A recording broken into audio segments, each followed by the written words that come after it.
Hi friends, சாஃப்டான கொழுக்கட்டை எப்படி செய்கிறேன்னு பார்ப்போம். இந்த மெத்தடில் செஞ்சால் ஒரு நாள் ஃபுல்லாக சாஃப்டாக இருக்கும். அடுத்த நாள் நல்லா டேஸ்ட் சூப்பராக இருக்கும். எப்படி செய்கிறேன்னு பார்ப்போம் வாங்க.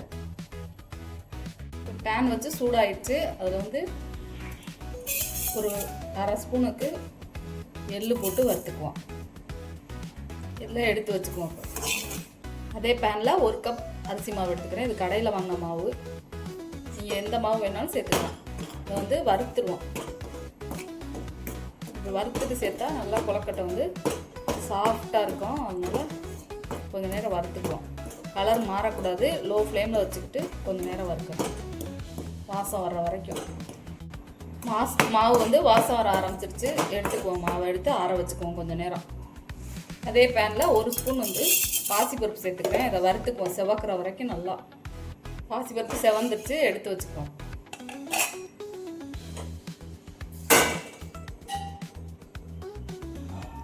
நெய் வந்து ஒரு 1.5 ஸ்பூன் அளவு சேர்த்துக்கிறேன்.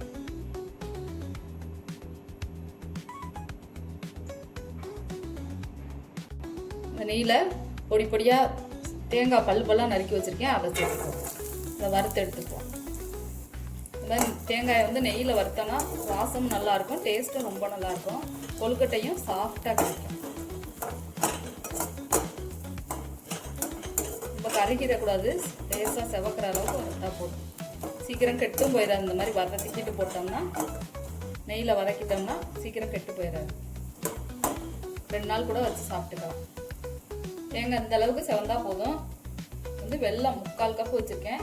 இது வந்து சுத்தமாக இருக்குது வெல்லம். அதனால நான் வந்து கொதிக்க வச்சு வடிகட்டலை. நல்லா சுத்தமான வெல்லமாக இருக்குது. அப்படியே போட்டுக்கிறேன்.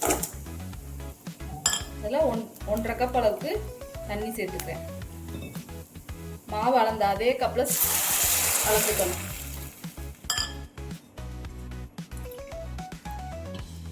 எப்போவுமே ஒரே கப்பாக இருக்கணும் அளக்குறது. அப்போ தான் கரெக்டான அளவாக வரும். இது வந்து கொதிக்கட்டும் கொஞ்ச நேரம்.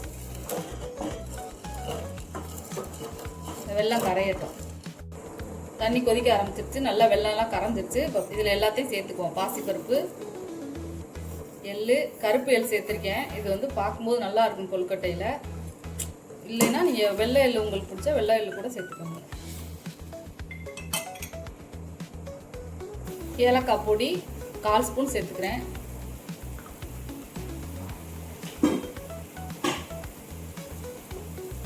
உப்பு ஒரு பிஞ்ச் சேர்த்துக்கிறேன். இதான் இனிப்பை வந்து தூக்கி கொடுக்கும். அதனால நல்லா தண்ணி கொதிச்சிருச்சு. இதில் வந்து மாவை போட்டு கலந்துக்குவோம்.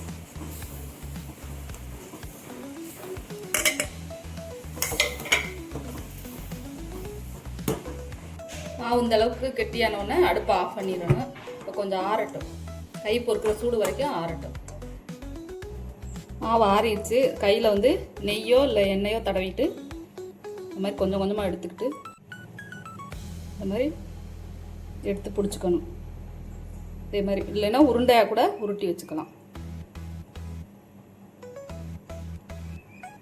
தண்ணி கொதிச்சுட்ருக்கு. அதில் வச்சுருவோம். வேகட்டும். ஒரு 10 நிமிஷம் மூடி வச்சுருவோம். வெந்துடும் சீக்கிரம். ஏற்கனவே மாவு வந்து கொதிக்கிற தண்ணியில் போட்டு கிண்டி இருக்காங்கனால சீக்கிரமே வெந்துடும். 10 நிமிஷம் ஆகும். கொழுக்கட்டை வெந்துருச்சு. இப்போ எடுத்துக்குவோம். இதே மாதிரி அளவுகளோட இந்த விநாயகர் சதுர்த்திக்கு செஞ்சு பாருங்கள். எப்படி வந்துன்னு கமெண்ட்ஸில் சொல்லுங்கள். இந்த வீடியோ பிடிச்சா லைக் பண்ணுங்கள், ஷேர் பண்ணுங்கள், சப்ஸ்கிரைப் பண்ணுங்கள். பாய். அடுத்த வீடியோவில் பார்ப்போம்.